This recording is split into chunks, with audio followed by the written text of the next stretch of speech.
Bonjour à tous. Je me présente, pour certains qui ne me connaissent pas, mon nom est Nicole. Et je parle au nom de l'Éternel depuis plus de 20 ans. Et j'entends sa voix depuis l'âge de 11 ans.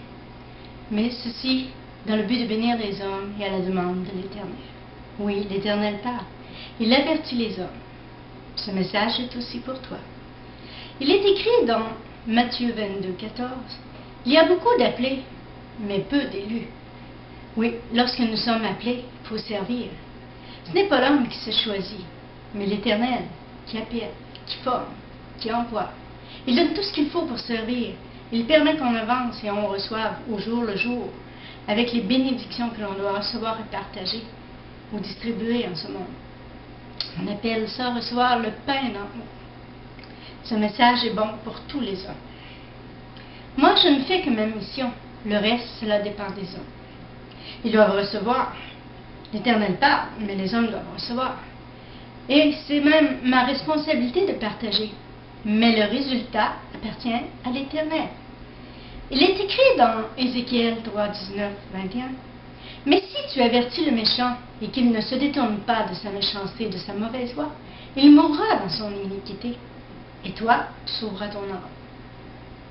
Si un juste se détourne de sa justice et fait ce qui est mal, je mettrai un piège devant lui et il mourra parce que tu ne l'as pas averti. Il mourra dans son péché.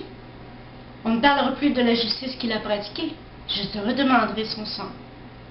Mais si tu avertis le juste de ne pas pécher et qu'il ne pêche pas, il vivra parce qu'il s'est laissé avertir et toi, tu sauveras ton âme.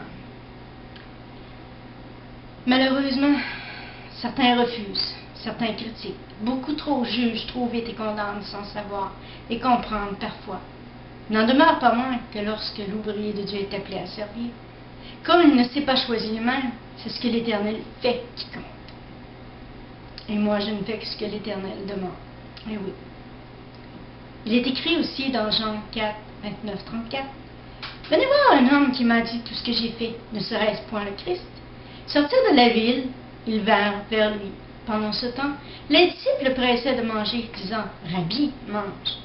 Mais il leur dit, j'ai à manger une nourriture que vous ne connaissez pas. Les disciples se disaient donc les uns aux autres, quelqu'un lui aura-t-il apporté à manger? Jésus lui dit, ma nourriture est de faire la volonté de celui qui m'a envoyé et d'accomplir son œuvre. Et oui, moi je fais aussi de même pour suivre les traces de Jésus. Tout ouvrier doit suivre les traces de Jésus et ne faire que la volonté du Père. Le Seigneur, lui, ajouta aussi dans le verset qui est écrit, Ésaïe 55, 1. Ainsi en est-il de ma parole qui sort de ma bouche. Elle ne retourne pas à moi sans effet, sans avoir exécuté ma volonté et accompli avec succès. C'est pourquoi je l'ai envoyé. Attention, tous peuvent entendre sa voix, tous ne sont pas prophètes. Toutes ces brebis entendent sa voix, mais cela ne veut pas dire que tous parleront en son nom. Il parle au cœur de l'homme. Lorsque l'on est prophète, on reçoit, on doit parler au nom du Seigneur. On ne doit pas combattre l'Éternel en plus. N'oubliez pas non plus ce qui est écrit aussi dans Jean 8, 28.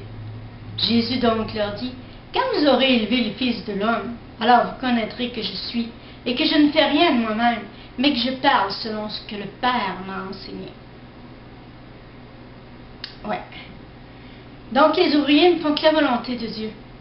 Mais il y a aussi beaucoup de critiques autour d'eux, malheureusement, par ignorance, manque de connaissance. Certains s'attirent des corrections de l'Éternel, tandis que ceux qui apprécient reçoivent la bénédiction de l'Éternel. Oui. Il est aussi écrit dans le verset Matthieu 10, 41, qui reçoit un prophète en qualité de prophète obtiendra une récompense de prophète. Qui reçoit un juste en qualité de juste obtiendra une récompense de juste. Voilà. Certains demandent pourquoi il y en a qui reçoivent, d'autres ne reçoivent pas. Certains demandent aussi pourquoi un tel a reçu plus vite qu'un autre. L'orgueil et l'humilité font toute la différence. Un orgueilleux ne reçoit pas, il attend. Personne qui est humble reçoit plus rapidement. J'ai appris pendant ces 20 ans de service qu'il ne faut pas s'occuper du résultat, mais de faire la volonté de Dieu, telle que notre Dieu l'ordonne. sans changer quoi que ce soit. C'est pas toujours évident, tant pour l'ouvrier que pour celui qui doit recevoir. Si l'ouvrier n'est pas à l'abri de ce qu'il entend, est-ce que l'homme sera à l'abri de ce qu'il doit recevoir? Non. Et l'ouvrier ne doit pas garder la bénédiction pour lui. Il ne doit pas priver l'autre de recevoir. Il doit donner lorsque le Seigneur le demande. Oui. Parce que l'homme n'est pas à l'abri. Non, personne n'est à l'abri de la parole de Dieu. L'ouvrier doit laisser la parole de Dieu agir dans sa vie, l'homme aussi. Il doit laisser la parole s'accomplir dans son cœur aussi. Toi, as-tu reçu le pain qui vient d'en haut?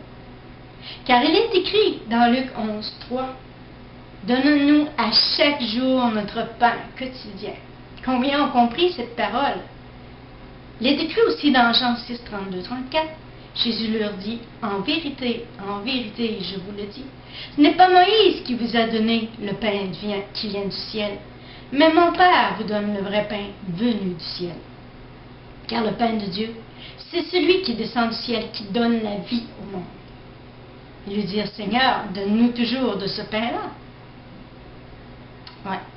Alors toi, est-ce que tu es conscient que l'Éternel a créé le ciel et la terre par sa parole? Alors il peut tout accomplir dans ta vie, si tu le laisses agir dans ta vie, et que tu cesses de rejeter et de critiquer ce qui vient vers toi, tant les hommes comme les paroles, les événements, les bénédictions. Il est écrit dans le verset Jean 1, 4.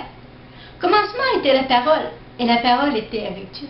Et la parole était Dieu. Elle était au commencement avec Dieu.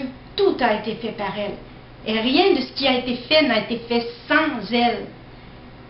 En elle était la vie. Et la vie était la lumière des hommes. C'est un bon message. Retiens ceci maintenant, pour ton bien. Si l'Éternel envoie un homme devant toi, un ouvrier qui parle en son nom, ça peut être pour te confirmer des choses, t'expliquer, te corriger, pour te relever. Le recevras-tu pour que cette parole crée dans ta vie? Tu dois répondre dans ton cœur, parce que ton Dieu attend ta réponse. Il est écrit dans le verset Matthieu 24, 14, que la bonne nouvelle du royaume sera prêchée dans le monde entier pour servir de témoignage à toutes les nations. Alors viendra la fin. Tu as le droit de choisir, mais fais le bon choix, car tous prophétiseront aussi. Il est écrit dans Actes 2, 17, 18. Dans les derniers jours, dit Dieu, je répandrai de mon esprit sur toute chair. Vos fils et vos filles prophétiseront, vos jeunes gens auront des visions, et vos vieillards auront des songes. Oui, sur mes serviteurs et mes servantes, dans ces jours-là, je répandrai de mon esprit, et ils prophétiseront. Il est écrit aussi dans Jean 10, 27. Mes brebis entendent ma voix, moi je les connais et elles me suivent. Vous reconnaîtrez les disciples de Dieu à l'amour qu'ils ont les uns pour les autres. N'ayez pas peur de recevoir de l'amour. N'ayez pas peur de recevoir les paroles qui viennent d'en haut, parce qu'il est temps que l'Éternel vienne agir pour réconforter son peuple. Toi, oui, je te parle à toi, toi qui es né de vivre en ce monde, ou de vivre tout ce que tu vis, tout ce qui se passe autour de toi. Entends-tu sa voix? Le suis-tu? Je te donne un conseil aujourd'hui. Sois sage. Ne rejette pas les paroles qui viennent d'en haut pour ton bien. Tôt ou tard, elles vont s'accomplir, que ce soit aujourd'hui, demain, dans un an. Elles vont s'accomplir selon la volonté de Dieu, selon ce qu'il a écrit dans le livre de ta vie. Certains osent dire, ceci ne vient pas de Dieu. Toi, en es-tu certain? Es-tu certain que telle et telle chose ne vient pas de Dieu? Ne te fie pas toujours sur les autres, car ils peuvent t'induire en erreur. Si tu rejettes ce qui vient de Dieu, tu as un problème ou tu auras des problèmes. La meilleure façon de ne pas te tromper, c'est de cesser de juger, de critiquer, de rejeter. Coupe-toi devant Jésus et reçois, laisse-le agir en toi. Ne manque pas le but. Il revient bientôt. Faut être prêt. Oui, laisse-le agir dans ta vie. C'est important. Compte pas sur les autres. Compte sur toi, compte sur ton Dieu. Laisse-le agir dans ta vie. Ce qui arrivera aux autres, arrivera aux autres. Mais il revient bientôt. Ce qui arrive dans ta vie est important aussi. Je te dis, réfléchis à ce message. Passe une belle semaine. Que Jésus te bénisse. Amen.